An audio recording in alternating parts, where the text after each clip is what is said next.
Just want to say thank y'all for being here. Hopefully we didn't hurt your feelings too much in the cages with the media VP. But I love just giving y'all an opportunity. Sorry I couldn't be out there the whole time. Just to see a little bit of what goes on behind the scenes. And, it's very similar to baseball. At the same time, it's very different. And just kind of giving that perspective, I think, is always fun for us to do. But we've been in those cages, the same cages y'all were in, every day, getting ready for next week. And we got a big opening weekend challenge ahead of us down in Clearwater next weekend. A lot of ranked teams receiving votes, and we're excited about it. And I think that's something that this program has really done year after year. It's challenged ourselves early in preseason to see what we're made of and to make sure that we know what we need to do to make sure that we can continue to get better as the season goes along, as we get closer to SEC play. And very excited about this group that we have returning. I think we returned a lot of big pieces from last year, and just a team where we've been this program used to being counted out. Picked to finish last in the SEC last season and finishing 6th in the top half and highest ever program ranking, and really just a lot of girls that are about just that competitive spirit. And it's not so much trying to prove other people wrong, but the mentality has been we're going to prove ourselves right. And knowing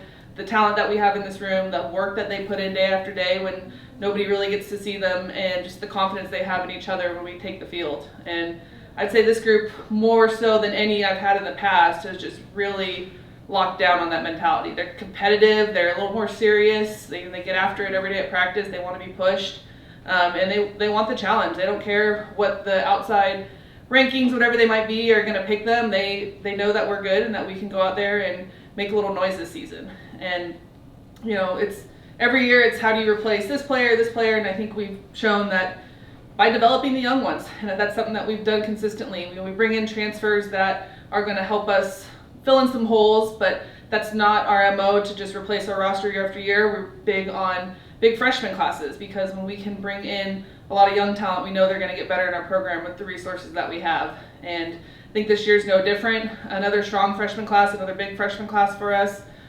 Morgan Stiles, a freshman from Athens, Alabama, I think is a big one that you'll see out there opening day, probably top half of the lineup, and just expect a lot of consistency from her, their bat, and defense as well. And then I think Sarah Phillips we'll see in the circle, getting some innings, and then mixing in some of the other ones like Zion Romero and a couple other freshmen, I think, getting some opportunities. But another new player, Raylan Chafin, is going to definitely be a huge piece for us, transfer pitcher from LSU.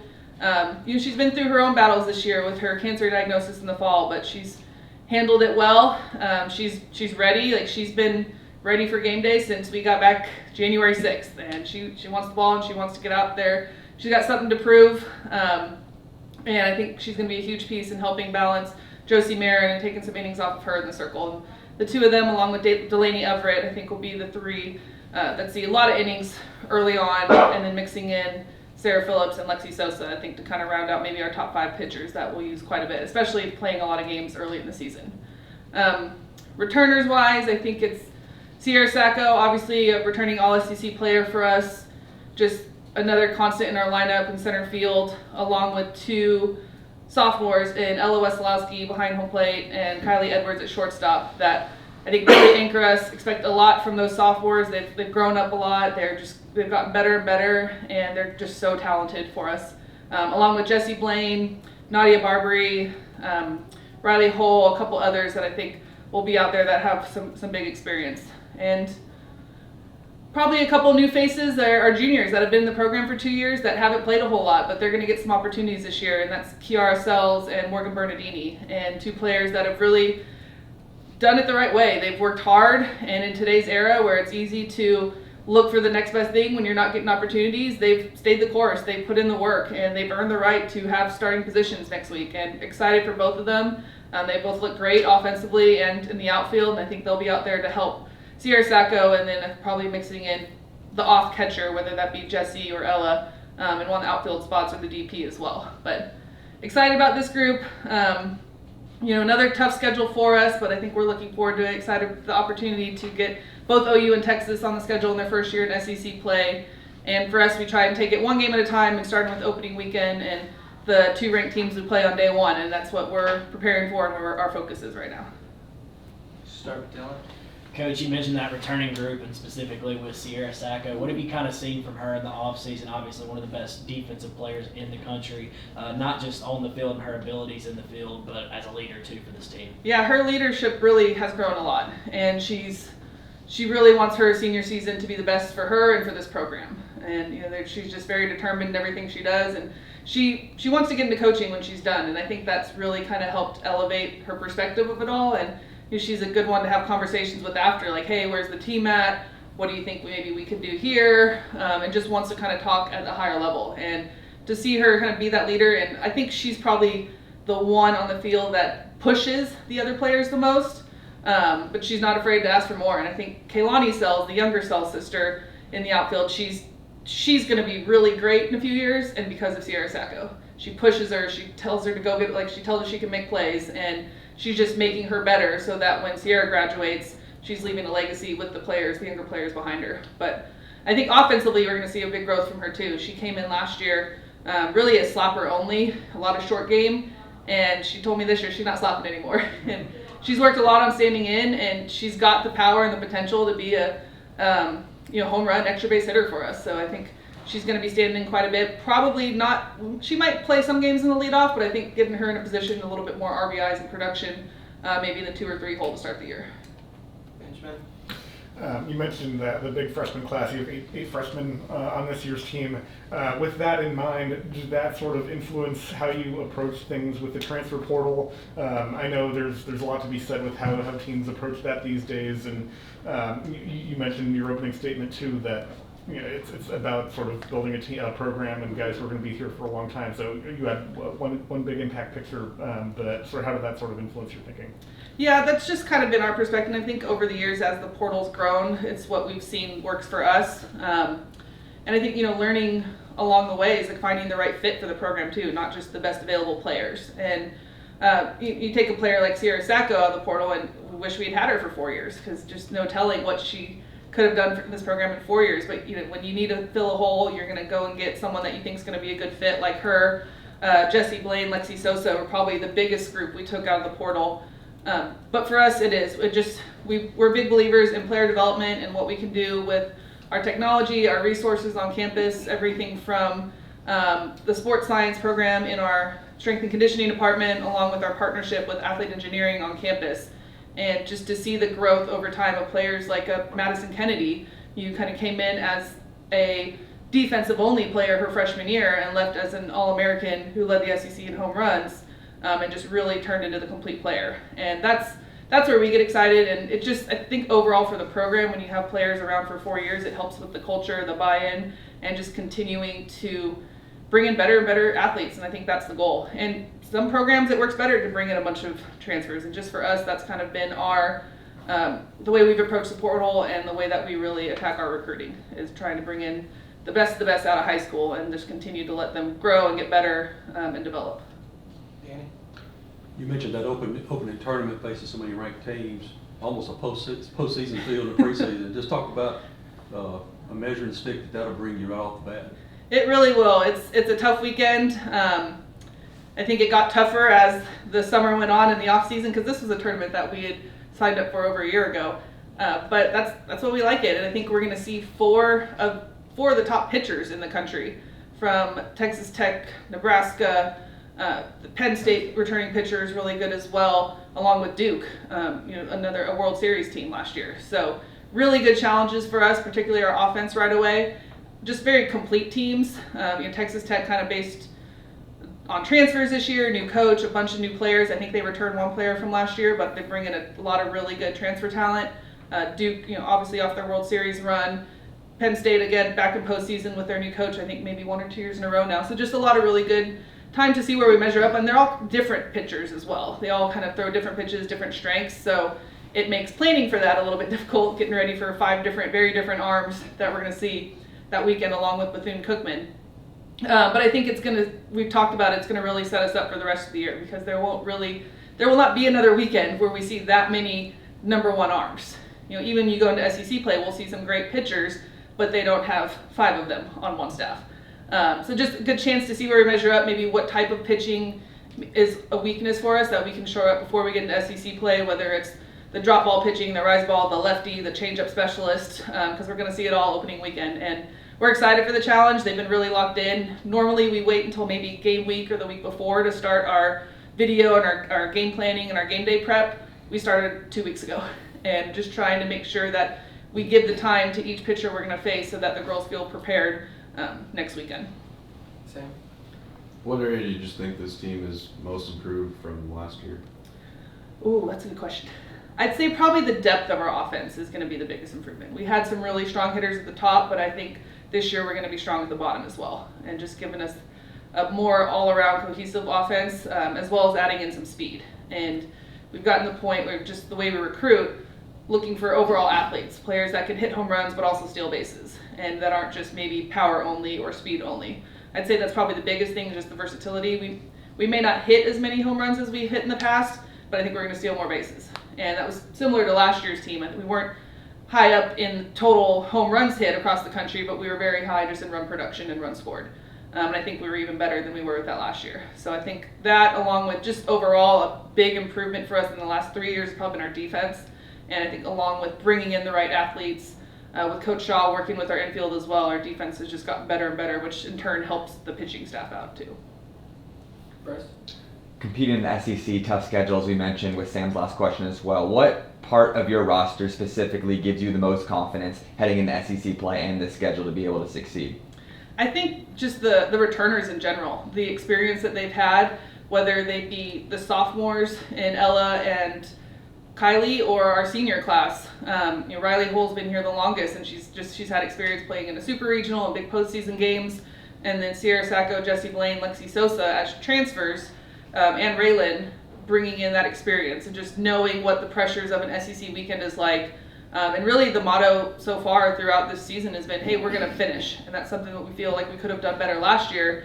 Finish a game, finish the weekend. We had a couple where we had maybe a chance at a sweep or at a Sunday win, and we couldn't quite put it away. So I think just the experience of that class and being through those SEC weekends and those high pressure situations, they know where we need to be better and what we can improve on, and it's been a focus for them every day, whether it's practice, trying to finish those better, a weight room session. But I think that experience can be our biggest addition that we've got. Jason? Coach, you mentioned being predicted to finish last year, and you finished 6th. Last in the SEC, a lot of times you have really good seasons. Where does that finish last year go to confidence for a lot of your returning players this year that you've seen so far, as far as setting that bar that you can reach big heights here? Yeah, I think it's gone a long way, and every one of these players chose this program because they want to leave their mark and they want to leave it better than they found it. And I think, even though we didn't see the postseason results that we wanted last year, they know that we still are on track for that. And being able to finish at the number we never have in the SEC before, I think was a big part of it. And we know that finishing in the top half of the league gives us a really good chance to host postseason, and that's also a big goal for this team. So they've kept that as a focus for them, and then knowing, hey, it doesn't mean we have to be satisfied there. Just because no one else is going to pick us doesn't mean we can't strive for to compete at the top and beat the best. And that's why we played the best of the best. That's why we schedule the way we do year after year. And I think for them, it's just another focus. Like, all right, we're just going to keep checking off boxes and keep doing things that, whether people think we can do them or not, things that we know that for this program, we're going to leave it better than we found it. Go back to Benjamin. Last year you said it all season long, prove ourselves right, and you said it again earlier today. Coming off the season before, which was a disappointing season, and last year you were able to do that. Now it seems like people on the outside know what this program is capable of. So you talked about finishing, especially offensively, but what is sort of that motto that you're carrying into this year? Yeah, I think it's definitely the finish mindset has been a big part of it. Even just the seasons, you talk about offensively, that for us was a big disappointment. We started so strong offensively, and the last couple weeks we just could not find it. And it was something we sat down as a staff to figure out what can we do, not just mentality-wise with the team, but what can we do specifically as a staff to not go through that again. So we've changed some things to our training, and we're going to continue that through the season, whereas we're continuing to lift. We're going to lift on game days. We're going to make sure that we're at our strongest, because with a lot of the technology we have, we saw our numbers taper towards the end of the year, which is tough in a 56-game season to continue to train the way you did all year. But we're being very mindful of that to keep our numbers a little bit more testing, whether it's with our team nutritionist in the weight room, just to make sure we can stay at the levels we are going into the season or as close to it as possible. So a lot on the back end from my support staff and our performance team, and then just trickling all the way on down to our players. And it's something we've talked about throughout the year in leadership meetings or team meetings about, hey, we need everybody on board when we change up the way that we're going to train in season. It's going to look different, but it's all for the common goal of finishing and being at our best at the end of the year, not just at the beginning. Dylan? And Coach, you mentioned kind of that depth in the circle and the rotation in the circle. Obviously, you lost some production there with Aspen Wesley and Monta now moving on and graduating. What have you kind of seen from Josie so far in the offseason, kind of stepping up as that leader, just like Aspen and Monta were before her? Yeah, she really has taken a big step forward with her leadership, and it was something we challenged her on because early on, it's tough for a pitcher to be seen as a leader, especially when they spend a lot of their time away from the team, throwing bullpens and everything. But she's just been so intentional about speaking up more, maybe more than she's comfortable with, letting her voice be heard, bringing the team together to her house. She did that this week, and just finding ways to kind of keep them together and being kind of the balance for maybe you got Sierra Sacco getting on everybody at practice and Josie, picking them up and being supportive at the same time. And I think a little bit more intentional from her, the leadership has shown, as well as her work ethic. She's really done a good job with our strength coach and our nutritionist about finding ways to fine tune her performance. So the same thing, she doesn't feel like she's fading down the stretch. And I think with Coach T, she's now in her second year, she's added more pitches, and you're trying to kind of make sure she's not this exact same that team saw from her last year, but being able to mix speeds, continue to add to her arsenal. Lexi Sosa's done the same. They've added in a little bit more to their pitches they can throw. Same with Raylan Chapin. She's throwing different pitches than she did at LSU. And a big credit to Coach T and what she's done with them, but I think not just what they're doing physically, but mentally, they've done a great job of just continuing to grow as well. Sam? You mentioned Raylan and her cancer diagnosis. I guess just how is she feeling right now? Is she with the team and planning to play, or what's kind of the situation? she's doing great. Thankfully, it was caught very early. It was the first week of school when she just finished her first week of school in Starkville when she got the phone call, and she had a great team of doctors back home that kind of really helped her expedite the process. And I think in less than 2 weeks, she'd already had the surgery to have it removed from her thyroid, and stage 1, which was helpful. She didn't need chemotherapy, I think, which really kind of helped, didn't set her back too much with her training. But it's going to be a lifelong battle for her, just trying to balance her hormones, and going to be in synthetic medications and everything for it for the rest of her life. But she's got a lot of really good doctors, and they're working with our doctors and our athletic trainer as well to just make sure she's not missing any checkups or blood work. But she's honestly just been so focused and positive through it. I've kind of been surprised. I thought it might affect her a little bit more, but I think she's just really using it for perspective. And she spoke to the team last week as we were leading the season. I have each senior kind of give a senior speech, what this year means to them. And she just talked about perspective and how if I have a bad game pitching and that's the worst thing going on in my life, I've got a pretty good life. And I think for a 21-year-old to have that mindset is just really fun to see, and it really brings it to balance for all of us. And I think it's just going to help her. It's just motivated her a little bit more, and she's been a great teammate through all of it. But no, physically, she's as strong as she was before it happened. She's pitching every day. I mean, she missed a couple weeks in the fall, but she was back before Halloween, I think. It was right before Halloween when she threw live again in our Fall World Series, and she's been nonstop ever since. Danny?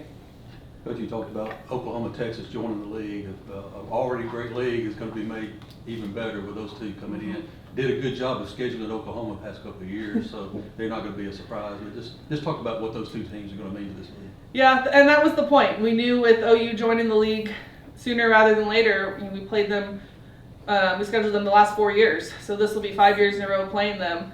And for us, it's another SEC weekend, and that's how we want to treat it. And just knowing that they're the measuring stick for our sport and what they've done, particularly the last 4 years, we want to make sure we go in ready to compete and, to play the best and, compete with them. And I think we saw that last year when we played them out in California. The girls weren't afraid. And I think especially in the era of social media and TV and how much you see a certain program out there, it can go either way. But they were excited for the opportunity. We went out, we attacked right away. We took an early lead on them, but we didn't finish. And that's also been a mindset. But we're excited for another opportunity. Now we get 3 games against them to go compete with them. And Texas, another program that's just risen to the top and just done a great job year after year, and excited to bring them to Starkville and to get some big crowds here for an SEC weekend with them in town. But you know, the SEC has always been the best of the best, so it just makes sense to add the two other best programs in the country. Why not? And I think any coach or player in this league, you'll ask them one of the reasons why did they choose what school they're at, Mississippi State, Starkville. It's for this very moment. It's to play against the best of best, to challenge themselves, to see where they're at. And you can't be afraid of it in this league, because each weekend is like a super regional, and it's just going to prepare you for postseason if you allow it to. Anything else for Coach Ricketts? Thank you guys. All right. Thanks, y'all.